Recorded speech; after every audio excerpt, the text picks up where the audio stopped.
All right, off to a rough start, but here we go. Hello, my name is Felix Geisendörfer, and I'm a software engineer working on Datadog on continuous profiling as a product. Today, I would like to talk to you about how to win frames and influence pointers. Does anybody know the self-help book, How to Win Friends and Influence People? Anybody? Okay, it's kind of a lame pun on this, but it actually is fitting. We're really going to talk about winning frames and influencing pointers. That part is not made up. I will tell you a little bit about what this code does and why it might be interesting to some people. And also the story of how I got involved in contributing some of this stuff to the runtime upstream. But perhaps more importantly, what I want to do with this presentation is I want to get you excited about what I consider to be one of the most underrated killer features in Go, which is the execution tracer. So to do this, I want to present you with a motivating example that shows the power of this tool. And it's always difficult to do these for presentations because you can make up an example and I can show you the happy case where I'll make up an artificial example and the tool is perfect for just that case, but you'll know that I'm cheating and you'll be like, okay, how useful is this really? Or I can take a real world example, but the real world is often so messy that I would spend 30 minutes just showing that. So we need something in between. And I kind of got lucky while preparing for this. I was looking at the Go test suite and I was running the net HTTP package tests and I was noticing something. I was like, how long does this take? 38 seconds. 38 seconds for a test suite? Okay, probably some people here have test suites that run a little longer than that, so maybe it's not a cause to freak out yet, but this is the Go runtime or the Go standard library, and net HTTP, yeah, it's doing some stuff, but doesn't need to be doing so much. So as I said, I work on profilers. And actually, one of my favorite profilers is not the one I work on. It's the Humble Time utility, which some of you might be familiar. It's a Unix utility or bash built in. And what this does is it allows you to run a program and shows you how much time it takes. So as we see, this is what the Go testing package thinks the time is. And this is what the time util thinks the wall time is. And they agree. That's good, 38 seconds. But then the cool feature of the time thing is it can tell us how much CPU time we're spending. And this is where it gets interesting. What this tool is saying, we're spending cumulatively, if we take user and system time together, a little over 8 seconds on CPU time. But the tests are taking 38 seconds to run. Wasn't the whole Go thing about having cool multi-core support and using all your CPUs? I mean, I don't know how many cores are in this machine actually, but I'm pretty sure it's more than 0.2 or whatever this is.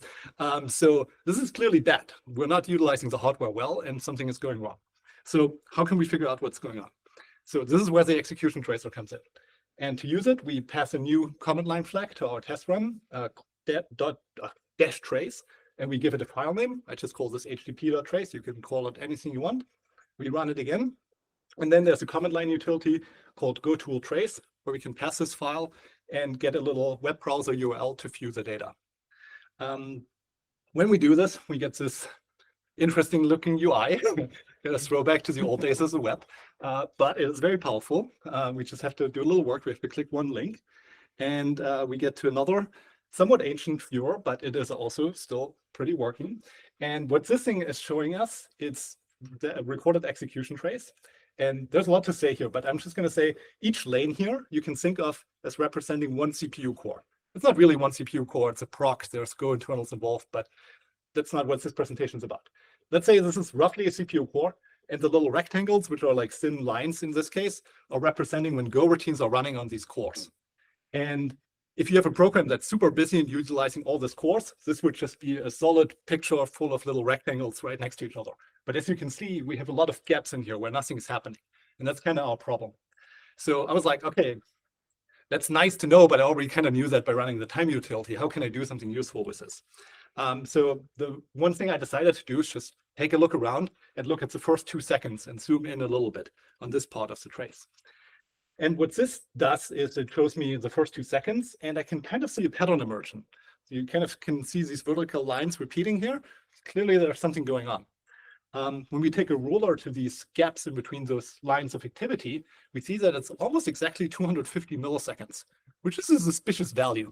It's not a naturally occurring power of 2 that computers like. It's kind of seems man-made. So that's our first clue.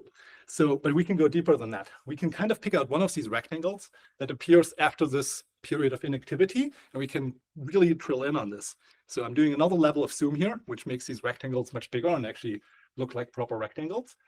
And this gets us onto the first Go routine that runs after this period of inactivity. And when we click on this, we get the starting stack trace. And on the starting stack trace, we notice some very interesting leaf function, time.sleep. Time.sleep. I'm not sure what this test is doing, but it seems to be sleeping a lot. But what's cool is we're not just getting the leaf function, we're getting the full stack trace. So we actually know where this is happening. We can jump to the code that is calling time.sleep. And so I did that, and I looked at that code, and sure enough, there's a time.sleep 250 milliseconds in there. And it's been there for 12 years, you know.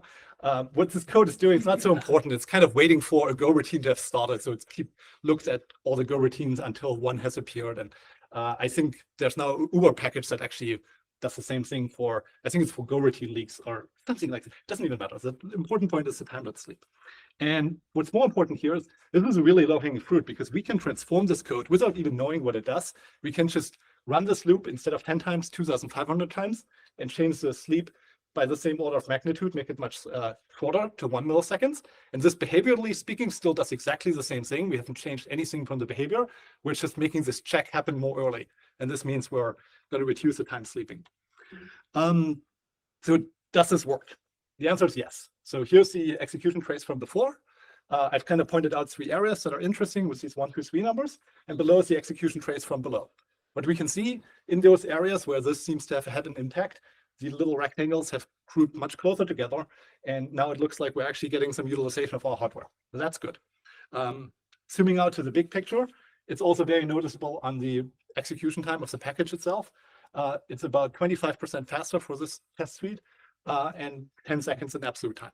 So this is really not an artificial example in the sense I looked for something interesting while preparing this presentation. I found it. I fixed this. This took maybe 30 minutes end to end to actually find these fixes and everything. And so I figured, well, while I'm at this, I can submit a patch upstream. And it was an easy accepted patch because, well, it turns out it's a pretty obvious problem and it's probably a pretty obvious fix. So this should give you some idea that this execution tracing thing can be useful, hopefully. So let's talk a little bit about how this works. Basically, the execution tracer collects a whole bunch of data to make this happen. The data that we looked at so far, for the most part, is Go routine scheduling information. We mostly looked at when Go routines are running and what they're running on. So that's the running state. But we're actually also getting runnable when a Go routine wants to run, but there's no cores available or procs. So scheduling latency. We also get waiting state, and we're going to talk about this more. Waiting state is when you're waiting on a channel operation, on network I/O, or on a sleep.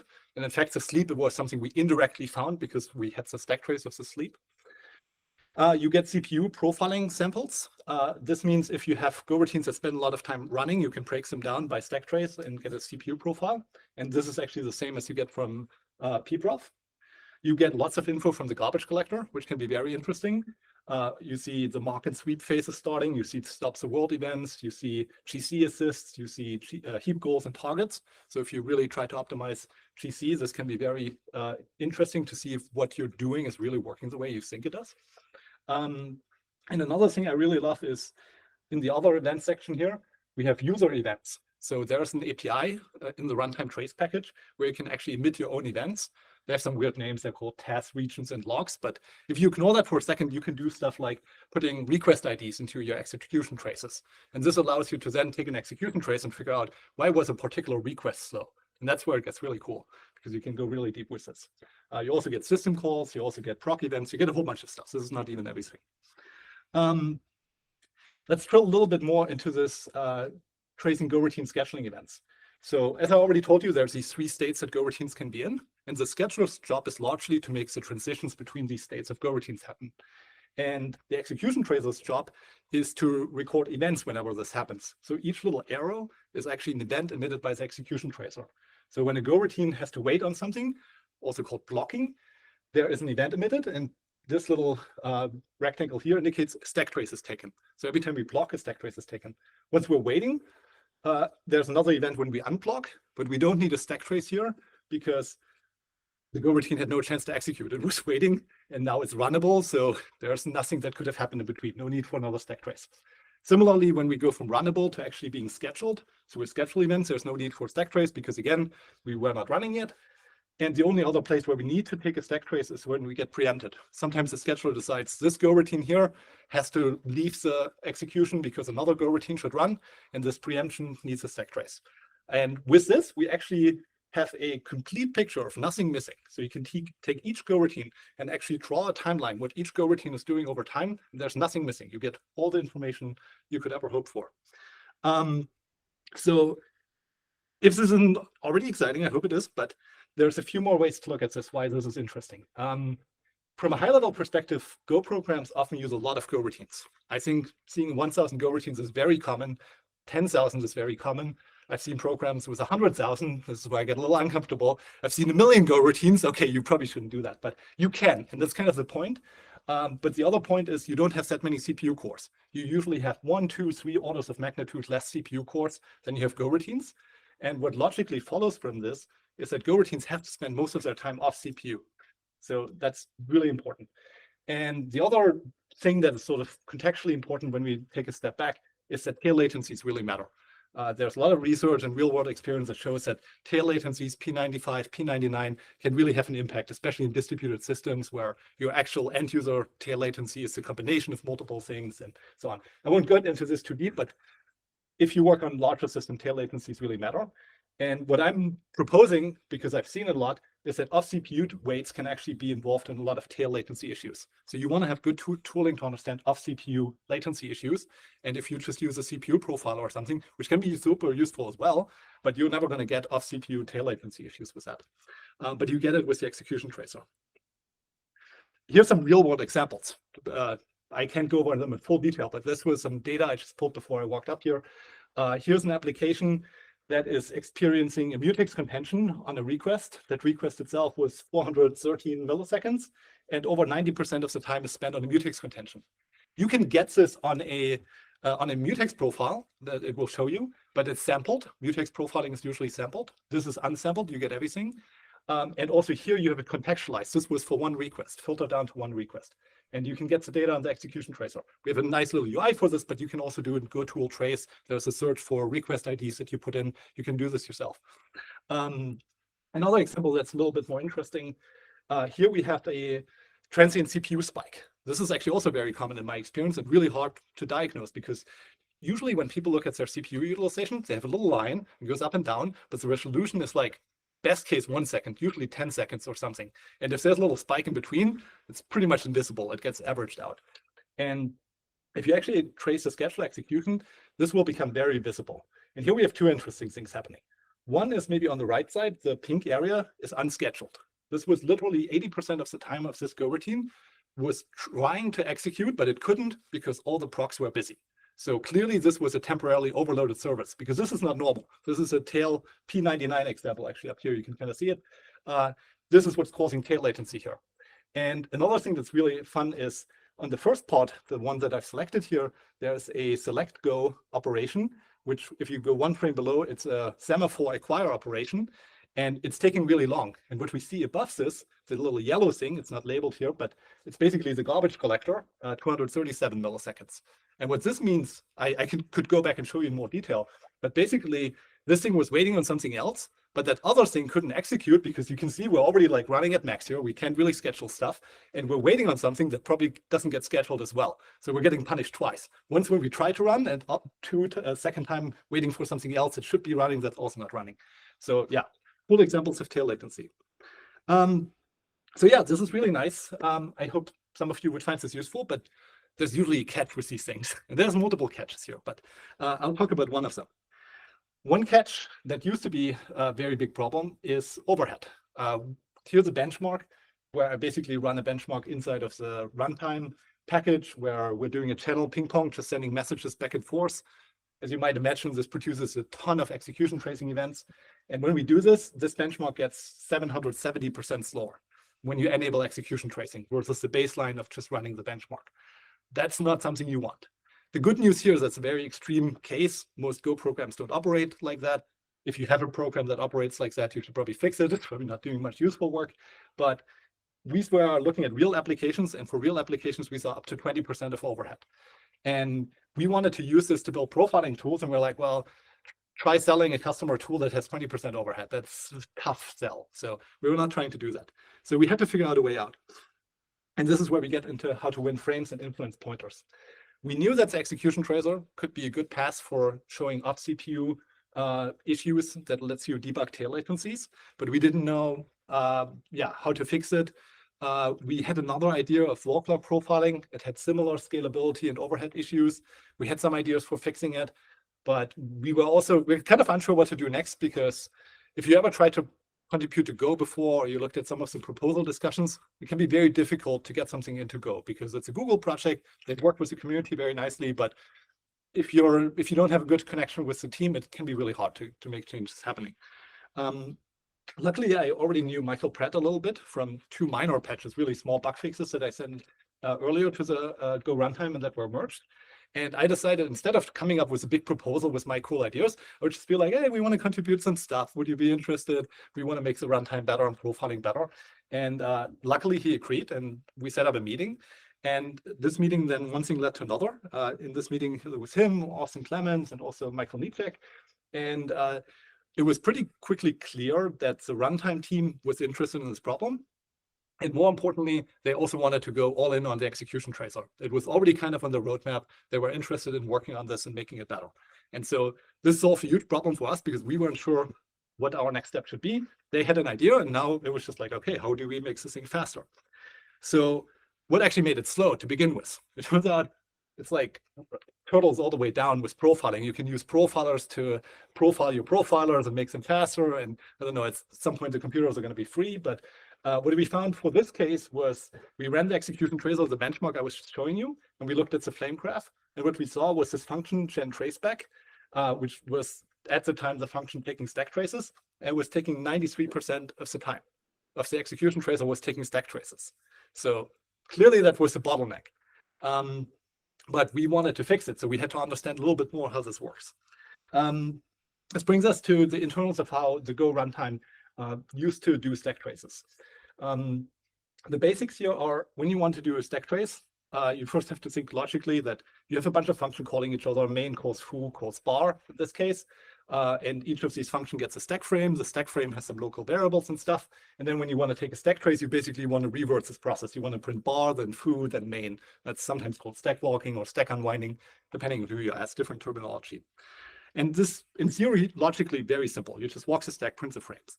But to actually walk the stack, there's one complication, which is every function can have a different frame size. Depending on how many variables you use and what you do in this function, the frame size can be different. So if you actually want to jump from frame to frame, you need to know the frame size. And the reason why we need to jump from frame to frame is there's these return PCs on the stack, which are basically the program counters of the functions that called us. And if we collect all of them, that is essentially a stack trace. We just have to symbolize it and turn it into function names. And so the runtime had a way to do this, and the way was actually kind of simple. It basically had a lookup table. You would start out with one program counter where you interrupt the program, where you want to take a stack trace, and then you would look up for that program counter. Program counter is really just a byte offset in the machine code that's getting generated. So it points to an assembly instruction. You look up at this assembly instruction, how big is my stack frame? And stacks grow downward, so it's a negative value to go back up to the other stack. So this is a negative number, but this SP delta is basically what you need to do. You need to do a lookup. And I'm also showing you that the tables in the runtime also have information on this program counter belongs to this function name. There's also file name, line numbers, all this stuff gets mapped to these program counters. And so given that this table exists, the way that the unwinding used to work is kind of like this. This is a much simplified pseudocode example, but basically the table unwind idea is you have a big table where you're mapping program counters to stack sizes. And then as you iterate, you start with a program counter and a stack pointer. You basically look up the frame size in the unwind table, and then you move the stack pointer up. You take the program counter that you now know where it is on the stack, and you keep repeating this until you hit a program counter that's 0. That's just kind of the marker for the end of it. And it's really, I mean, it's a lot more complicated in practice, but really one of the slowest parts here is actually this table lookup, because everything else is very straightforward, but the table lookup is kind of involved. And in the case of the Go runtime, it was really involved because there was some O1 lookup involved, but then there was also binary search on another level because it was a tightly packed table. And that binary search was actually operating on var and encoded data, which is not very efficient to decode. And long story short, it took about a microsecond to get a stack trace. And the execution tracer can do 100,000 stack traces per second on one CPU core. So a microsecond multiplied by 100,000 is like, I don't know, 10% of one CPU core. So clearly it adds up very quickly. So how can we do it faster? Maybe some of you know about frame pointers. Frame pointers are a very simple idea. The idea is that the compiler helps the program a little bit by every time when a function gets called, either the instruction set architecture or the compiler puts some code there that basically pushes a return address on the stack. And with the frame pointer, you just push a pointer on the stack that points to the previous stack frame. So if you want to get the previous stack frame, you just follow this pointer. And there's a little cost to this in the sense that you have to execute a few extra instructions. You have to push the pointer, you have to update the register. You kind of need to maybe undo some of this when you return, but it's very small. So the Go compiler actually has done that for a long time, mostly to help external profilers such as Linux Perf. And with these frame pointers, you can basically do the unwinding very quickly. You just start with the base pointer, which sits in a register, and then you follow that to the first frame pointer, and you jump from frame pointer to frame pointer until you hit one that's 0, and you collect these return PCs along the way. So here's some pseudocode that shows you how to do this. Not going to go into the details, but it's basically just dereferencing pointers with a bunch of unsafe looking stuff that shouldn't bury you. I'm sure it's fine. But you actually have to do this in runtime if you want to do this kind of stuff. So yeah, this looks scary, but really it's just a linked list, okay? This is all we're doing here. We're traversing a linked list. It's the most simple data structure and the only time outside of a computer science course that I've had to use it. So it's kind of fun. And then, okay, next step. I've realized this could be done. I decided to implement this frame pointer unwinding that I was just showing you on the pseudocode slide. It was very quick, like took me, I don't know, an hour or something. I ran a benchmark. It looked great. It got the overhead down from 700% to 30%, which is a 25 times reduction. And this is on the whole execution tracer, not just the stack traces. The stack traces got like 50 times faster or something. So it was like, great, this is going to be easy. We just send a small patch. The frame pointer is already there. What's the big deal? So yeah, I was feeling pretty good. But then, you know, reality, my benchmark was running, but everything else I was trying to run was crashing horribly. The whole Go test suite basically failed. And I was like, oh, okay. So I started looking into this and I found a whole bunch of bugs. Basically, it turned out frame pointers were there, but they weren't really working because they were not load bearing. Nobody used them outside of the Linux Perf profiler. And when you get a bad profile from Linux Perf, how do you know? Can you look at it and know like this is bad? I mean, in some cases maybe, but in most cases you kind of have to trust the tool. So anyway, here was a fun case where some stack manipulation actually led to a corruption where the frame pointers were pointing to each other in a circular fashion. So the unwinder was doing an infinite loop. That was actually, yeah, fun to debug. One of the biggest problems with all of these fun debugging ones is the thing that causes the problem here happens much earlier than the exception flying or the infinite loop happening. So it's really difficult because you can't go back in time with debugging. The fix was like some assembly stuff. There's a function called mcall, which switches from the Go routine stack to the operating system stack.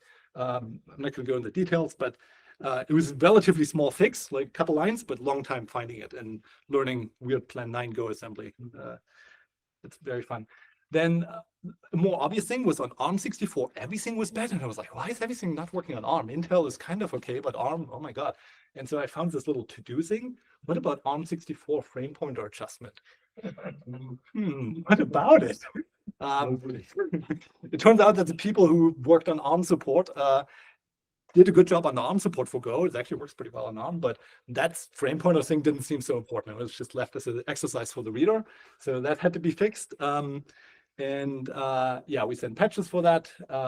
And there were a lot of more issues. I'm not going to go over all of them, but there were problems with signal handler crashes, panic crashes. Everything was just crashing, and we spent a lot of time in the fetal position below our desks trying to figure out what was going on. And the last thing we had to figure out is my benchmark was really fast, but it didn't do one thing that was important, which is inline expansion. So with frame pointers, you only get physical frames, but if the compiler inlines some of your functions, you would be missing them. So your stack traces would be incorrect. And if I was actually expanding those inline frames by looking up which program counters are part of an inlining, I could do that, but now my performance would be bad again. And luckily, the execution tracer was already capturing all these stack traces in the buffer and only writing them out at the end. So one optimization I was able to do was to delay the inline expansion until the end when the execution tracer writes out the results. And that, in most cases, most of the, especially off CPU stack traces are always the same because there are well-known points where you switch to off CPU, like channel operations and stuff like that. So this worked out really well. Yeah, and I guess the learning here is we do these things not because they're easy, but because we thought they were going to be easy. I don't know if I would have started this if I had known it's going to be 3+ months of like debugging really weird assembly crashes and crying. But I got through it in the end. I had a lot of help from my colleagues and people at Google who were also collaborating with us. But yeah, this was the motivation. And yeah, this landed in Go 121. So everybody here should hopefully already have it because I think this release is about to become deprecated when 123 comes out. And the overhead, the official numbers is now 1 to 2% of overhead for most applications. And this is already a bad case. There's many applications where you see literally no overhead at all. We thought we were done. Of course, there was another crash in production that we found only after 121 shipped. And this one was, oh my God, there was like floating point registers and asynchronous preemption. And it was terrible. But my colleague fixed it. I'm very grateful. And this one turned out to be a compiler bug. So actually, we finally had the runtime right, but the epilogue for function returns on ARM64 was incorrect. And the compiler team, after the hard part was figuring out the fix, or figuring out the bug report, and then the fix was relatively straightforward. But I love this line here, needs a test, but I'm not at all sure how we would actually do that. Leaving for inspiration. If anybody here feels inspired tonight, let's maybe hack on the compiler tests. But I think at this point, execution tracing is fast and stable now, so you can turn this on in production and not worry about overhead at all. So it's really working. And that kind of brings me to the end with a small call to action. First of all, start using this. There's many ways to use this. You can capture execution traces in production using the net HTTP pprof package. I'm not going to advertise my own thing. You've seen it. You can use goToolTrace, which is actually difficult a little bit to get started with, but once you sort of work out the kinks, it has everything you need. Dominic Honeth has built a third-party viewer called goTraceUI, which you should check out. One of the nice things it does is it doesn't just show you one lane per proc, it also shows you one lane per Go routine. And you can actually get these flame charts where you see the stack trace changing over time for a Go routine. And yeah, he's putting a lot of work in it and also taking donations. You should support his work. I have, and it's really cool. You can use third-party tools. I've built like some command line tools. For example, this one converts execution traces to flame graphs and you get walk log profiles. So that can be useful in some cases for navigating the data. You can use a new package called EXP Trace that was released recently to build your own tools. So there's now actually an official library for decoding these execution trace events and doing stuff with the data. And there's lots of cool stuff you could do. There's another thing in the same package called flight recording. One challenge is data volumes. So this thing blasts a ton of data out and you might not want to save all of it for networking and storage reasons. But one thing you can do now is you can actually record all this data into ring buffer. That's where the idea of flight recording comes in. And so only keep like the last 50 megabytes or whatever you're willing to spend in terms of memory. And then when something interesting happens, you can say, hey, dump out this ring buffer. And now you'll have all the data leading up to that interesting event. And that interesting event can be a slow request or some other thing like, I don't know, some applications are processing queues and are not doing it efficiently. You can do it when the queue length gets too high. You can do cool things with this. And last but not least, I don't know, if you just want to play with this and look for a real case, you could look at the standard library. I promise you there's going to be more things in the test suite to make faster and optimize. Or if one thing leads to another, you could also look into contributing to the execution tracing and profiling tooling. There's a lot of also low-hanging fruit to do in terms of improvements. And this, yeah, that's pretty much the end. I want to say it takes a village to do all these things. I worked on some of this, but I want to thank all the people on this slide. I'm just going to cover the first 3 people's work. Michael Pratt made the initial introduction with the Go runtime team and helped us to get this whole thing off the ground. He also does amazing code reviews, really, really in depth. I've never seen it before. Michael Niczek has done huge work to actually overhaul all the internals of the execution tracer, and both this library and the flight recording that I just showed you were his work. And Nick Ripley is my colleague at Datadog, who also helped me to debug a lot of this and get these patches upstream. And yeah, all these other people have also contributed to execution tracing over the years or directly on this project. So that's it. Thank you so much. This was How to Win Friends and Influence Pointers.